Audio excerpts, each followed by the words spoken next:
আমি আপনাদের মাধ্যমে জানাতে চাই, আমার ছোট বোনকে দীর্ঘদিন ধরে উত্ত্যক্ত ও হুমকি দিয়ে আসছিলেন মোহাম্মদ রাজিম নামের একজন ব্যক্তি। এই ঘটনার প্রেক্ষিতে আমরা 2021 সালের 9 জানুয়ারি বোয়ালিয়া মডেল থানা তার বিরুদ্ধে একটি মামলা দায়ের করি। মামলা নম্বরটি হচ্ছে 28, যা বর্তমানে বিজ্ঞ আদালতে বিচারাধীন আছে। এই মামলার প্রেক্ষিতে আসামি রাজীব হোসেন আমাদের পরিবারকে বিভিন্নভাবে হুমকি এবং ভয়ভীতি প্রদান করে আসছেন। আমরা ন্যায় বিচারের আশায় মামলা প্রত্যাহার না করায় তারা আরও হিংস্র হয়ে ওঠে এবং এরই ধারাবাহিকতায় 12 মে 2025 দুপুর 1টার দিকে আমার বাবা যখন কাদিরগঞ্জ গেটআউট মসজিদে নামাজ পড়তে যান, ওই সময় আসামি রাজীব এবং তার বাবা শাহিন আমার বাবার সাথে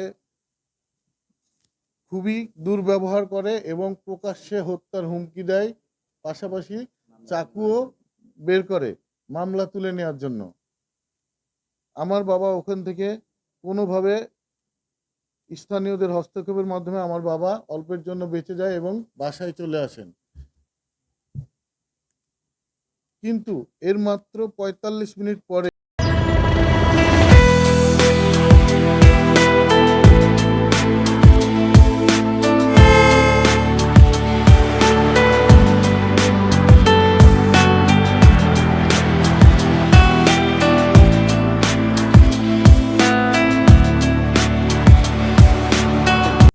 দুপুর 1:45 পূর্ব পরিকল্পিতভাবে আসামি রাজীব, তার বড় ভাই রাকিব, তার পিতা শাহিন সহ আরও তারই পরিবারের সদস্যবৃন্দ আমাদের ব্যবসা প্রতিষ্ঠান আলমারি মডার্ন ফার্নিচারে হামলা চালায়।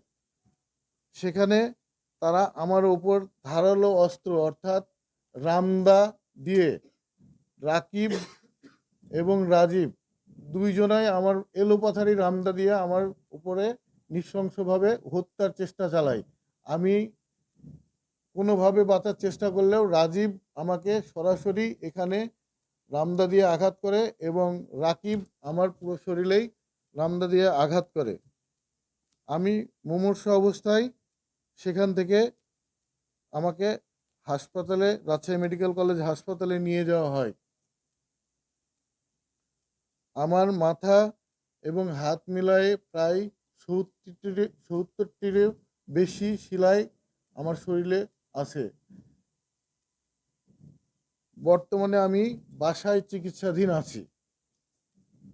প্রিয় সাংবাদিকবৃন্দ, এই নেককারজনক ঘটনার জন্য মামলার 1 নম্বর আসামি রাজীব হোসেন ছাড়া অন্যান্য আসামিরা জামিনে মুক্তি পেলেও মুক্তি হয়ে এলাকায় প্রকাশ্যে ঘুরে বেড়াচ্ছে এবং আমাদের পরিবারকে প্রকাশ্যে গুলি করে বা মেরে ফেলার হুমকি দিচ্ছে, হত্যার হুমকি দিচ্ছে। এতে আমরা চরম নিরাপত্তাহীনতায় ভুগছি।